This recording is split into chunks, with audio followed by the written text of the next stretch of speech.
Hey, Irenicast listeners, before we get started with the show this week, I want to remind everyone that if you're listening to this episode on release day, February 1st, 2022, our next Intersections cohort is starting this coming Thursday, and it is still not too late to sign up. We close every episode of the show by saying thanks for joining the conversation. And we hope that is what you're doing with trusted friends and our family. But we also understand that for many of you, there's no one to speak to. Deconstruction can be a lonely process. Intersections is an opportunity to speak with other people who have experienced pain and heartache of being in fundamentalist communities. These weekly conversations are going to be facilitated by your hosts here at Irenicast, and our winter cohort is happening this Thursday through March 10th, 7 p.m. Pacific Standard Time via Zoom. So you can still register. There's still some space available. There's information in the show notes at irenicast.com/195. That's irenicast.com/195. And there you'll find a link to sign up. So we hope to see you there. Without any further ado, let's move on to today's episode.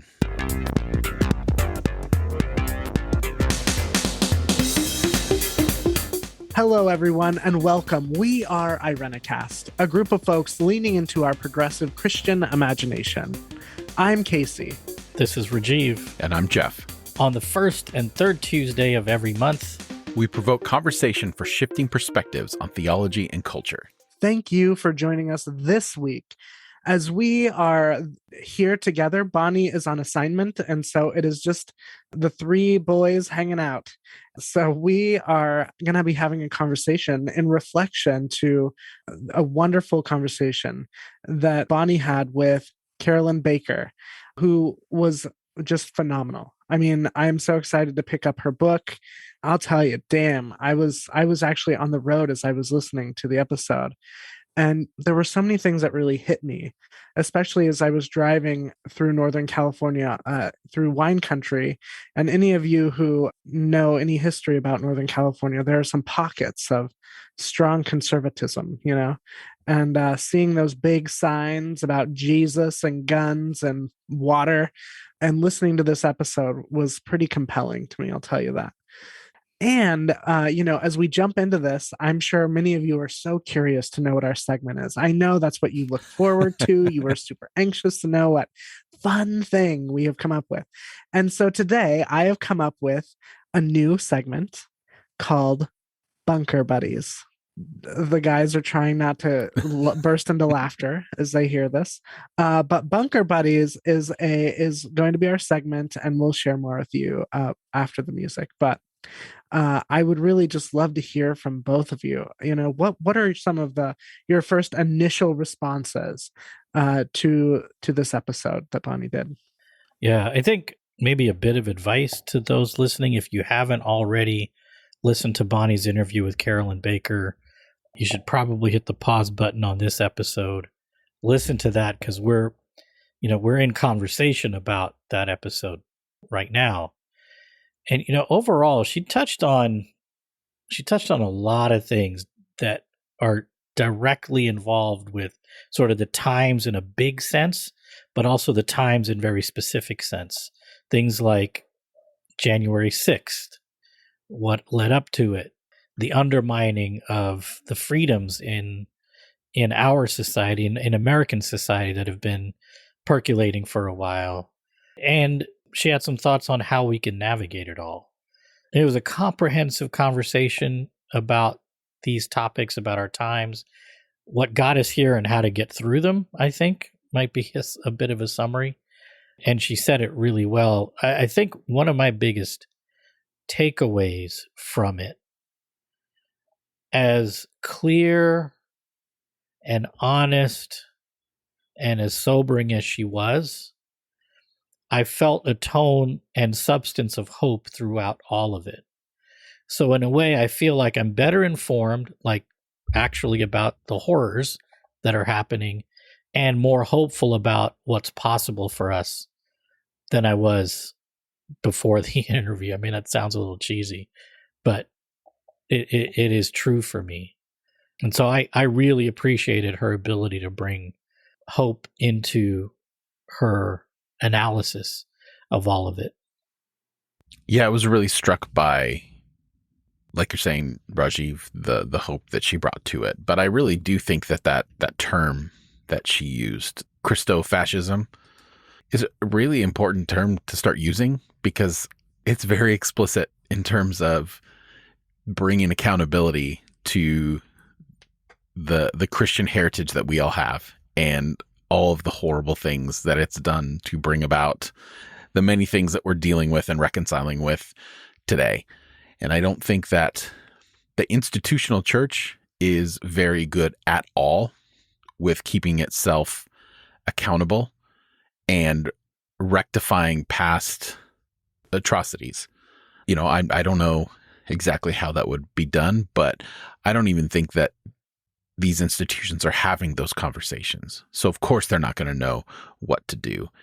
And I think that, being in America, Christianity is our heritage, whether we like it or not. Like that's just the white Europeans that came over and started this nation. It's why so many people today say it's a Christian nation. It's a Christian nation. Well, that's largely true. It was founded on these, Judeo-Christian values, Protestant, whatever. And I mean, we've not been accountable to the things that we've started. And instead of doing that, a lot of these institutions are just dying on the vine. Yeah, so I just think it's something to keep in the front of our minds and think about. I think it's interesting that an institution, and by that I mean just Christianity at large, capital C, Rajeev, capital C, all right? The institution that is the institution to talk about confession, absolution, forgiveness, and then absolution is the very institution that struggles the most to confess. It is the institution that has failed at every turn to confront the atrocities, as you said, Jeff, and its leaders for continuing to perpetuate them. I mean, and we can think of all sorts of things, right, in terms of child abuse and financial scandals, or just churches in general that sit on millions and millions of dollars while hungry people live in their communities. But I think that for me, like the thing that I just kept coming back to was, especially when I realized that it would be the three of us having this conversation, is that it is mostly men's fault. I mean, in terms of if we were talking about the end of the world as we know it, which we are, we're here, we're sort of staring down the barrel. If you listen to our previous episode with Sela, who was phenomenal in our generations episode, we are kind of at a breaking point. And it is patriarchy cuddled up next to a few other things that have led us to this place. And as men, cis men, I think that in some ways it is appropriate for us to have this conversation today and to sort of talk about historically, how did we get here? Theologically, what are some of the issues? And I would love to round off the conversation, Rajeev, with your hope. We talked a few episodes ago about hope, and that, the vehicle towards hope is wonder and gratitude. So maybe I would love to hear that towards the end. But just in this meantime, I mean, I'd love for you all to pick up on some of that around where we are. Yeah, I think the analysis, the comment around, men have been violently, we've used violence as a tool to keep our control over things historically. And, I hear you when you say, the church hasn't done the confessing, etc. And I mean, I think, frankly, I think the church is a convenient scapegoat. I think everything is a convenient scapegoat because the real ill is men are in charge of the church and have been. Men are in charge of all the stuff, and we have been. And so it's men that are the problem. Can you imagine what Christianity would look like if women were in charge from A to Z? And some of us men got to, be in support of an institution that was run by, visioned by women? It would be a completely different universe. And so I agree with you. The lack of confession, contrition, accountability is inherently a male supremacist problem, a patriarchal problem. And, we men have kind of run everything for too long. And it's gotten us where it's gotten us, and things need to change. So part of that maybe exploring as we continue this conversation, exploring what that stepping back can look like. That readily comes to mind is the common denominator, whether it's government, corporations, industry, religion. The common denominator is male supremacist domination. I know that this is bad science because the correlations are not, 100%. But I'm even thinking of COVID and the countries that are ran by women that have not had the issues that we have had. I think of New Zealand specifically. Germany is another one where women are running the countries and they are not having the issues with COVID that we are. Again, someone might want to, check me, but really. Well, I think that's a really great observation. I think Germany's having trouble similar to what we're having as far as vaccination rates and stuff. But the way Angela Merkel handled that leadership role, she's a scientist. And so she understands the systems. Is the New Zealand Prime Minister Jacinda Ardern? It's embarrassing to not know her name because she's really amazing. But yeah, the way they handle it, they were just like, that poor island nation, like if they got it, they'd be in big trouble. Yeah, they handled it incredibly well. But I think it's the leadership, these are people that approached it with a lot of thought, a lot of intellect, and a lot of compassion and administrative skill. Yeah, good science or not, that's a good point. Yeah, I just kept hearing in Sila's voice, and I hear, in Carolyn's voice, a sense of urgency that is deep.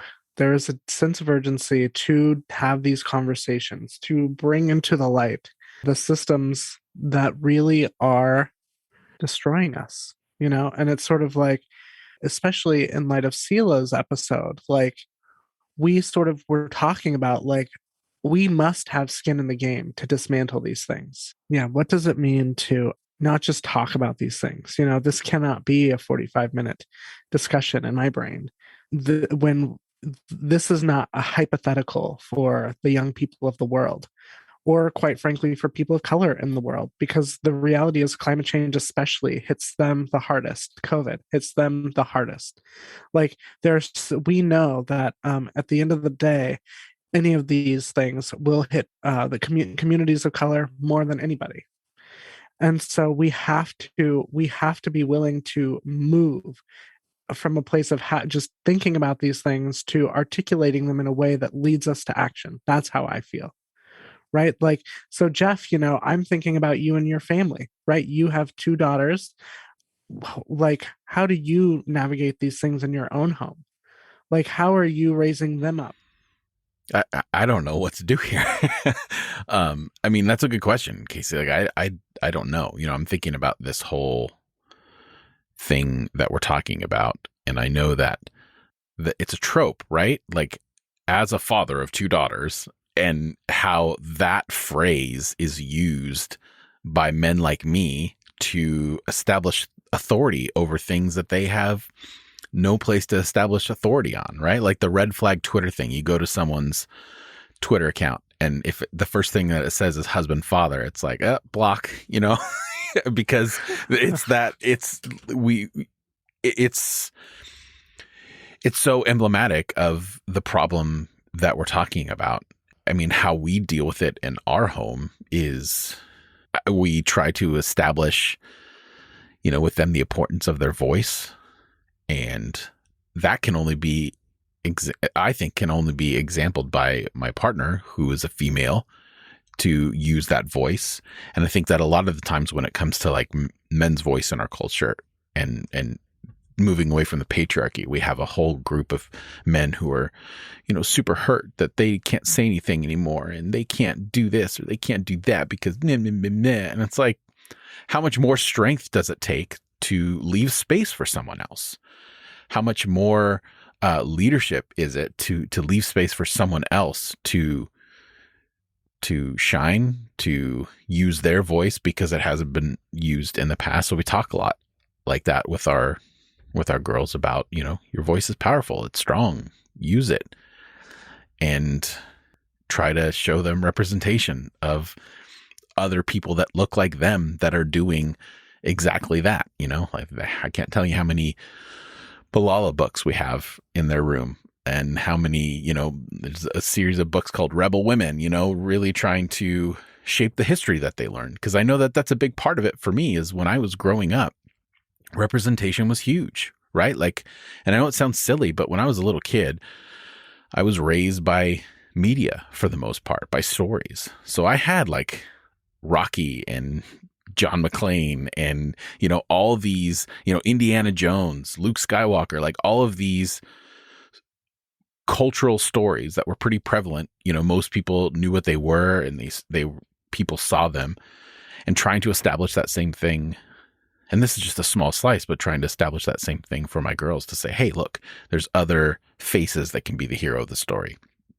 And then trying to figure out how to teach them when to step back, when your voice is not needed in a particular situation, because they are going to grow up to be white women. And we've seen over the past 5 years, especially, that white women can be very dangerous in our culture.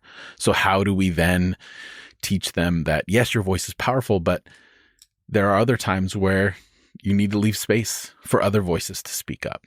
And I think that's the thing that we struggle with right now. And maybe just developmentally, we don't need to worry about that right now, because they're developing that voice. And once they can have more nuance to their thought as they reach adolescent and young adulthood, then we can hopefully instill that kind of thing. But yeah, I mean, all that being said, I don't know. We're trying. Well, as someone who knows your kiddos, they have no problem speaking. And I love No, that. they don't. I literally love coming to your house, and I will sit there for an hour and they will tell me a play-by-play of their favorite movie or favorite show. And I just really appreciate that. And they have opinions about the characters and what their hopes for their development. And I just love that. So I think you're doing a great job, Jeff. But really, all credit goes to Kat. We know that. So. It's true. It's true. Rajeev, I'd love to hear from you on some of this. And I think, as it's no secret that both you and I are pastors in a community in the Sacramento area. And as I was hearing Jeff, there was something that came to mind that relates to some of this about stepping back, right? So many of you know, I have this nonprofit that we started 5 years ago called The Landing Spot, which is a support group for LGBT teens and their adult caregivers. And in my sort of trying to let go and let God, honey, I have been trying to bring young adults in, bring other voices in. We're trying to make decisions around the next few months, because Omicron is just having a heyday all over the place. And do we meet in person? Do we not meet in person? And how do these decisions get made? And so I actually called a meeting today, and I could feel myself wanting to just take the conversation, right? Wanting to just sort of insert my voice into these spaces. But the realization that I don't have all the solutions here, right? I mean, which is something I already know. But there's this sense in which, like, as we're talking today, like, I think it's an important skill for us to learn, where we have the ability to speak, and then we have the ability to say, I may not have the best answers, or I might know that this is not going to go well, but let's try it anyway. We do no good to anybody if we cannot walk alongside people and raise up stronger leaders who can show us the way, or who can see things from a place that we cannot. I don't know. It is such a weird thing to believe wholeheartedly that as men, it's time to step aside and then accept positions that are front and center. That's something I wrestle with constantly. Part of that is just circumstance, part of that's timing, and undergirding all of it, I think, for both of us is calling. Because I don't think it matters what our job titles were. We would be pastors in whatever work we were doing. If it was clerks for the local government, we'd be at lunchtime, we'd be doing some pastoring with people, listening to folks, accompanying them, and not being afraid of the hard spaces. one of the challenges, and I think Carolyn Baker's conversation with Bonnie brings some of this in. One of the challenges we face in confronting Christofascism is the confronting takes authentic people to be their fullest selves in order for a confrontation to be effective at all. And so what does it mean for me to be my fullest authentic self? And does my fullest authentic self have to be something that displaces or casts a shadow on anybody else? No, I don't think it does. Now, I don't know fully how to do that yet, but it's part of the challenge that I have taken on to try to be an authentic, full version of myself while being a cheerleader, a supporter, a lifter up of others, and try not to inhibit the growth and development of the people I'm in relationship with. And I think that is a huge challenge. And I think in all the way around, for some of us, it's sort of being conscious about tamping some things down in the way we do things. And for others of us, it's about stepping into things that we're on the margins of and we need to be in the middle of. I mean, this goes back to good discernment, right? It goes back to acknowledging where you exist in the world, gender, race, sexual orientation, like all of these intersections. What do they lead to? Do they invite you to step into spaces and to lead? Or are there enough people in the space that look and sound like you that you can take a step back to make room for somebody else? That's called good discernment, right? It's interesting, you the way that you all are wording this, it takes me back to my Pentecostal days, those prayer closet moments, right? Where like, let God examine your heart. And I'm thinking, what a powerful tool for me today. Not that I believe that God will come in and examine my heart, but I learned a posture that I can now examine my own heart and examine my place in the world and really like put some intense thought and emotion and just reflection into all those things, Rajeev, that you're talking about, like, and Casey, that you're talking about, where my life intersects, how I express my authentic self, whether it's through the tools that I've been given as a straight white male to just whatever scenario I'm in, everyone needs to hear my voice, which is, obviously the wrong way because we've all encountered those kind of people, and where I can be my authentic self in other ways, in ways of support, in ways to uplift. And I think that, adopting a spiritual discipline, if that's what we want to call it, of really self-reflection and with those things in mind, not because usually it was, at least for me in a Pentecostal set, it was like, what is my purpose? So it always put me at the center of that. And then how can I take that same energy, that same skill that I was taught, spiritual skill that I was taught growing up, and redirect it into something that's a lot more akin to what we're talking about here. I have a question, and I mean this sincerely. It's not a joke. But you said prayer closet? Is that not a term that was used that's used outside? I don't know if that's just a Pentecostal thing, but that sounds like at once fascinating and lovely and wonderful and scary as F. Well, it can be, for sure. What is it? Casey, it's not a literal thing. I don't have like a prayer closet, like with, Okay, no, I figured that. Okay. I figured that.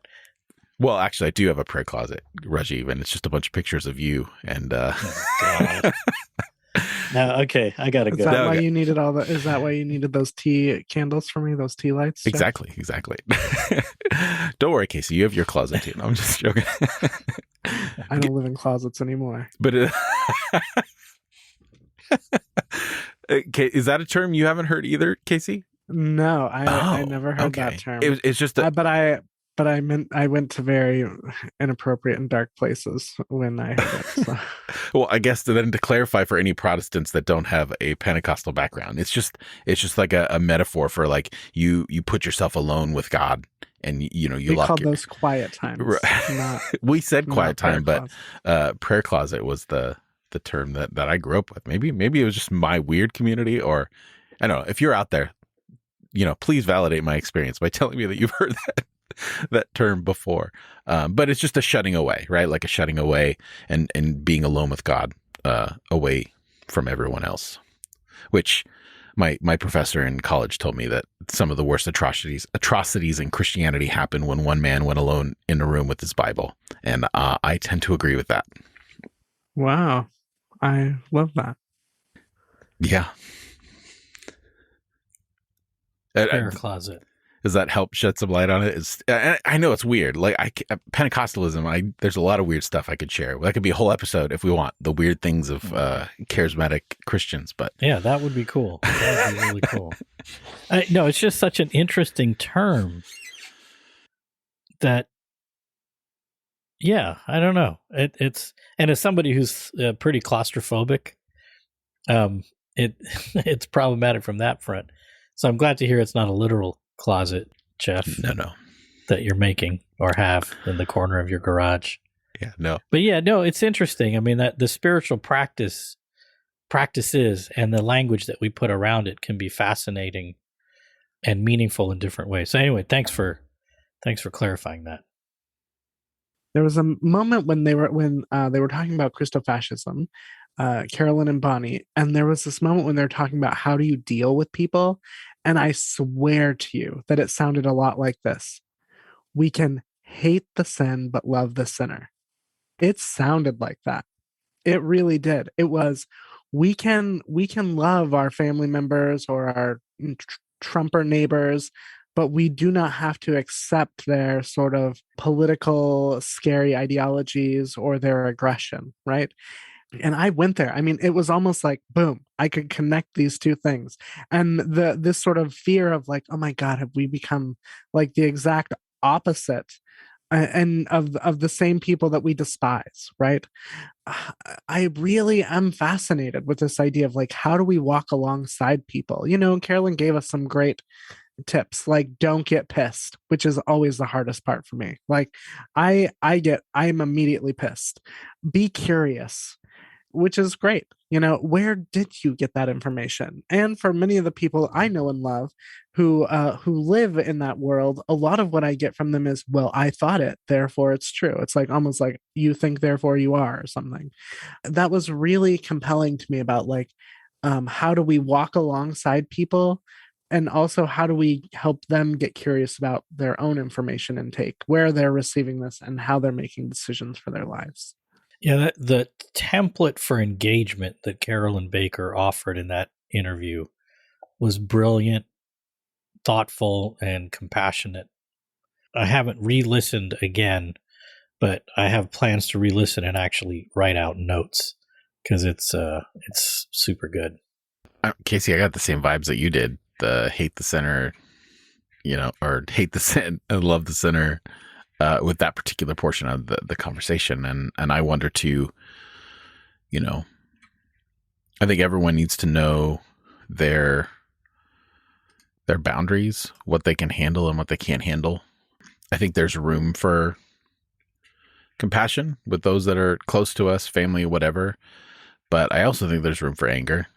You know, when we're in a place of protest where we're talking about larger issues, part of it is we don't have containers in our society for those emotions. And therefore, I don't think we have containers in our relationships for them. My wife has been listening to a lot of Brene Brown's recent episodes of her podcast, and she got her latest book. I don't remember what it's called, but I'll put it in the show notes. It's something that we've actually been, you know, going back to what you were asking before, it's something we've been talking with our girls about, where she did a survey and like a vast majority of people can only recognize 5 emotions in themselves, even though there's like 87 different nuanced ways that we can feel. And if we can't even see that in ourselves, what kind of toll is that going to take on our relationships if we can't have a container for these nuanced emotions and you know, grace and understanding with others and ourselves when we express those emotions? Because I do think that it's really easy, and I know maybe this is just for me, but it's real easy just to, you know, hold that in and let those things come out in ways that end up being more damaging to those relationships. It's kind of a tangent, but I also think that it's appropriate when we're talking about kind of these big issues where we can take those emotions.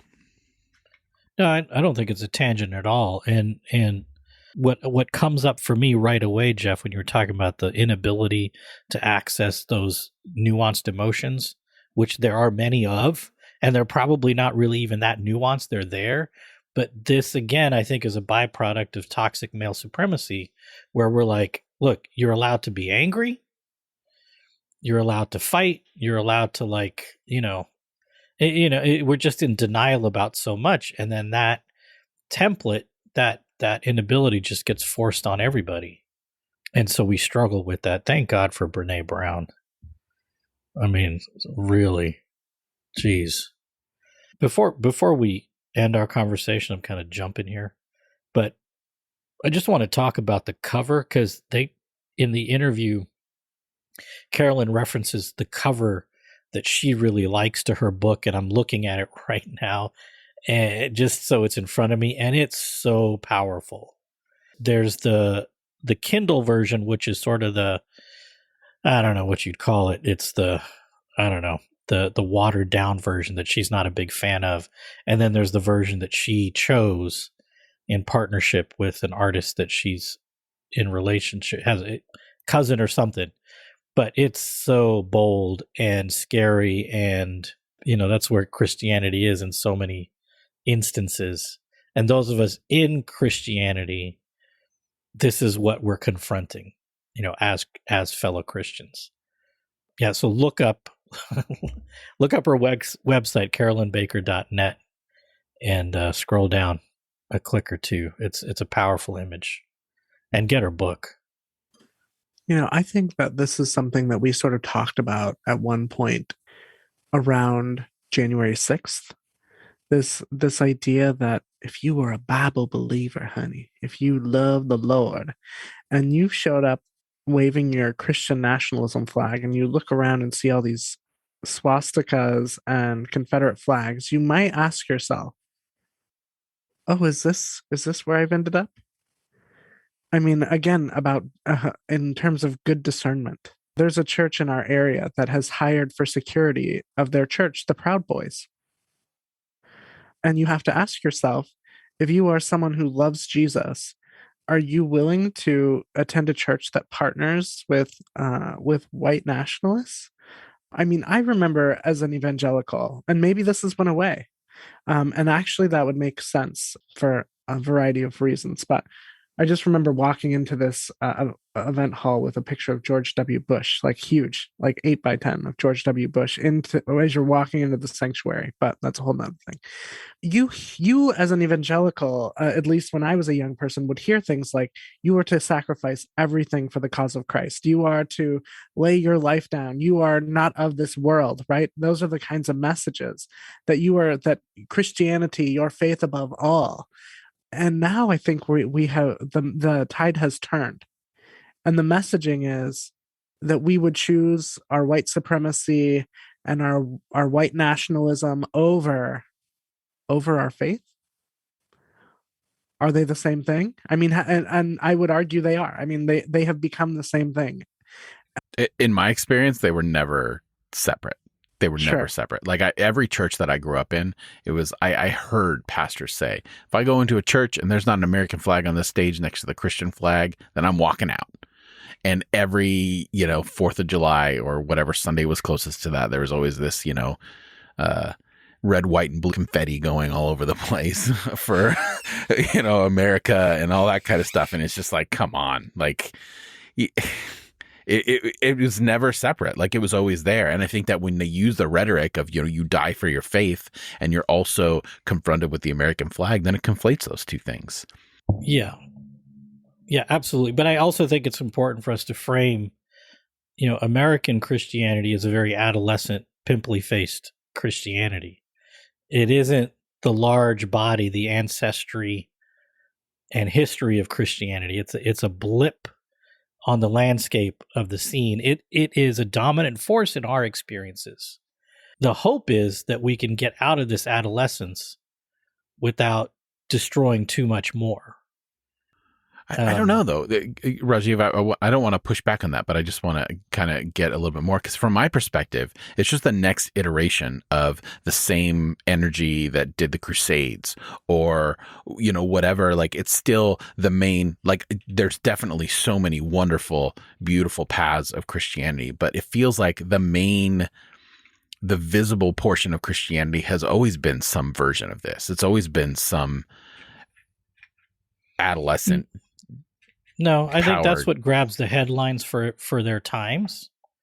But I think, the vast work of Christianity is the quiet, compassionate work that happens in alleyways and huts and overcrowded apartment buildings, farms. There's the quiet compassion of Christianity that I think far outweighs the horrible headlines of the Crusades, of sex scandals, and Trumpism. It's just that way. I mean, I would say, Islam is in a similar boat to that. What grabs the headlines is this horrible behavior. But Islam as a religion isn't a horrible religion. It's far better than harmful. Not to say we don't have blood on our hands. I'm not trying to make that claim. But keeping it in perspective, I think, is really important. Well, and wrapping it back to this idea of hope that we sort of started with. The invitation from the episode was get involved, right? Get involved. Do what you can. I think that something that happens with all of us is that the world, because we get more news information than we've ever wanted at the tip of our fingers, we begin to believe that it's our responsibility to change the entire world by ourselves, or that the weight of the world is on our shoulders. And I think that what I heard and the invitation that I continue to hear is that we just continue to, wherever we are, wherever we find ourselves, whether it be in tight spaced apartment buildings or at the local coffee shop, what agency do you have to carry out this steady, progressive Christian message? How do you engage, and how do you step back? And can you find that sort of discernment within yourself? Yeah, well said, Casey. And what influences and power structures are forcing you back into that box? It's the way that you worded that, Casey. I just last night with the family, we watched that movie Encanto. Have you seen it? I loved it. Yeah, it's Not so yet. good. It's good. Everything you're saying right now, like, to me, that was it. Like, this whole family full of powers that have been like, I mean, it obviously deals with the elders and how they, their place and the rules that they impose on others, and the roles that you feel you need to tie into. But, each of the family members of this house have these powers, and they all feel the pressure of those powers, mainly because of the matriarch of the family.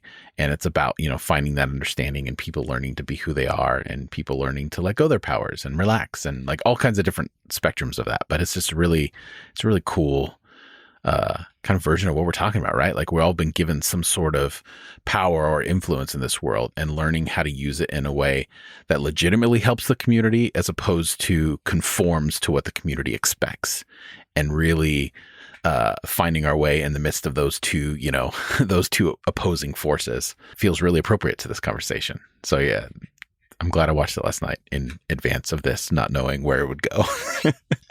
Was it on Disney Plus? Yeah. Okay. Well, I think that will do it for us this week. So let us know what you think. To add your voice to this particular conversation, comment on the show notes, Irenicast.com/195. In the show notes, you'll find relevant links and a complete list of all the ways to add your voice to this conversation. And if you haven't already, please consider joining our email list. Joining our email list is the best way to keep updated on all things Irenicast, including our next intersection session that will be taking place on Thursday, February 3rd through March 10th at 7 p.m. Pacific Standard Time. You can find a link to subscribe in the show notes, again at Irenicast.com /195. All right. Well, on the other side of the music, we're going to play Bunker Buddies. Hey. So stick around. It'll be fun.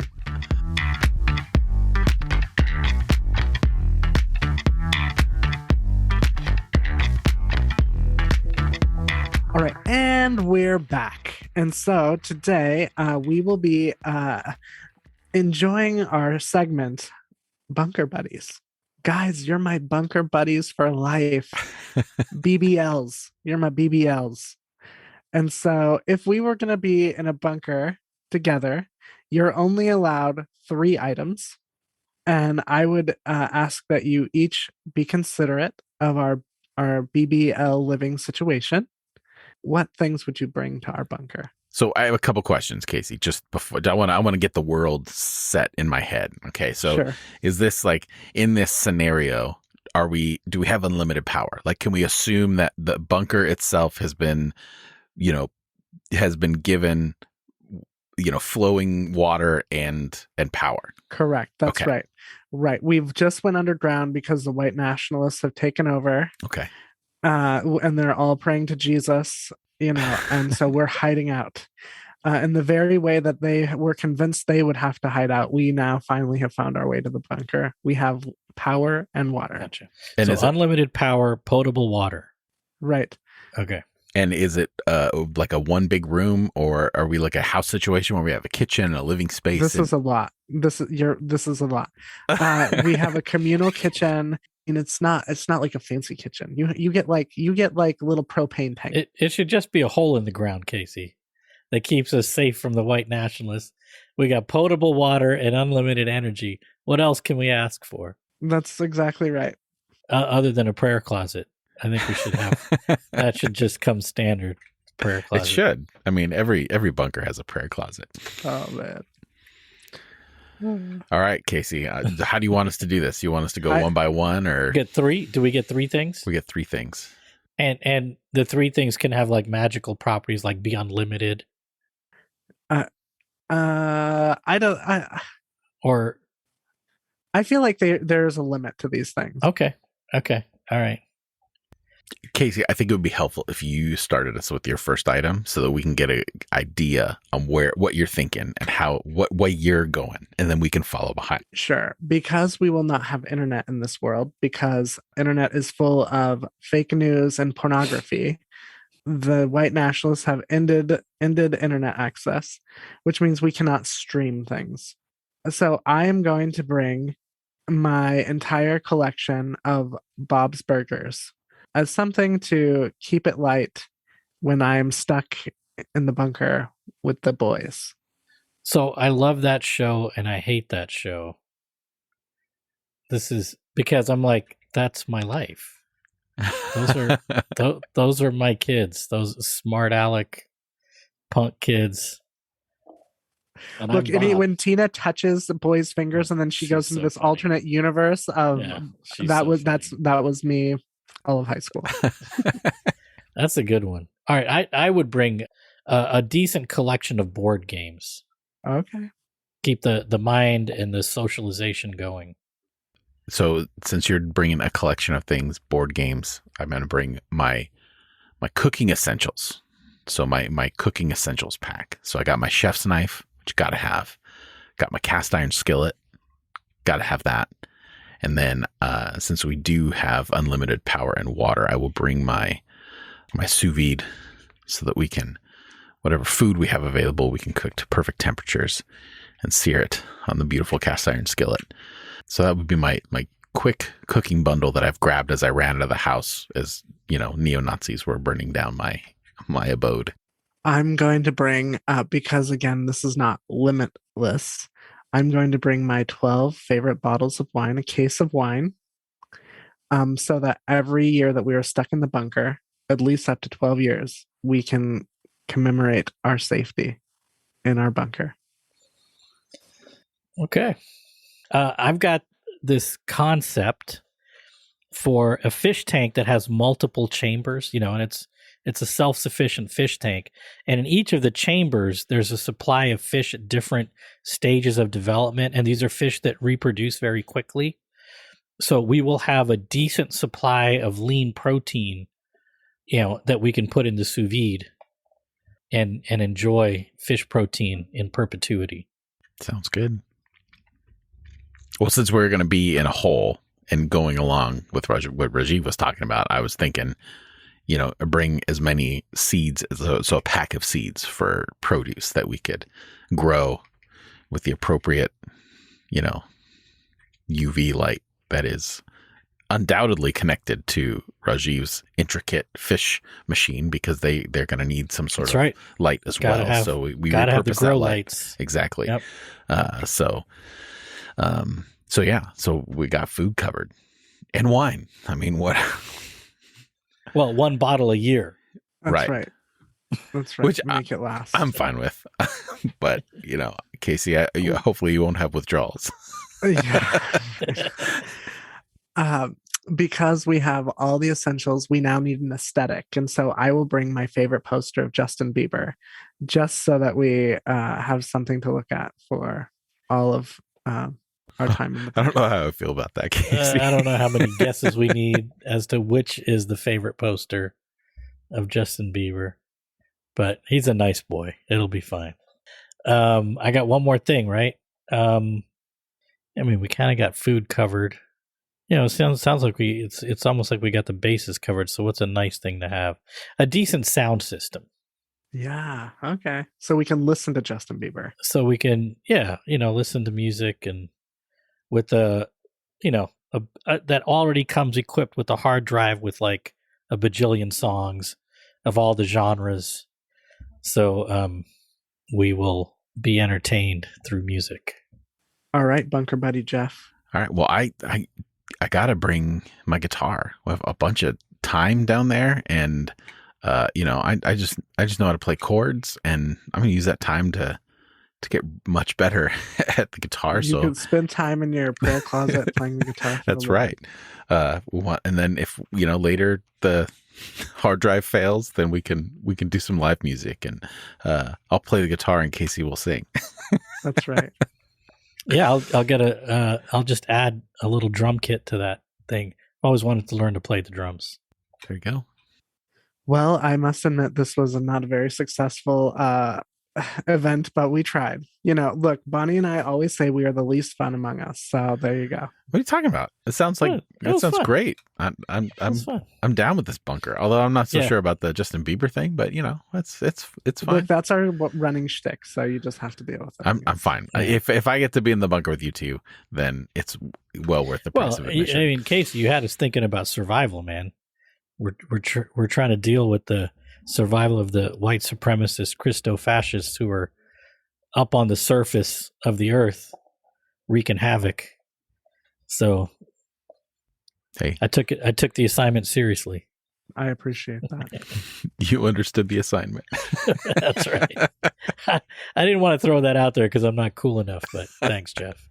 That's okay. I'll be the uncool one for both of us.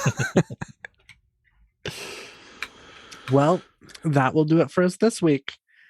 We have Intersections coming up again, just as a reminder, Thursday, February 3rd through March 10th, 2022. If you enjoy Irenicast and you'd like to join the work we are doing, please consider donating to our PayPal link at irenicast.com/PayPal. We are committed to keeping the show free for listeners, but there are costs involved, and we would appreciate your financial support. That's irenicast.com/PayPal. Irenicast is also a nonprofit organization, so your donations are tax deductible. You can also support the show by simply making sure you follow the show wherever you listen to this podcast. And if the platform allows it, please leave us a rating and/or review. So for this week, I'm Casey. This is Rajeev. And I'm Jeff. Thanks for joining the conversation.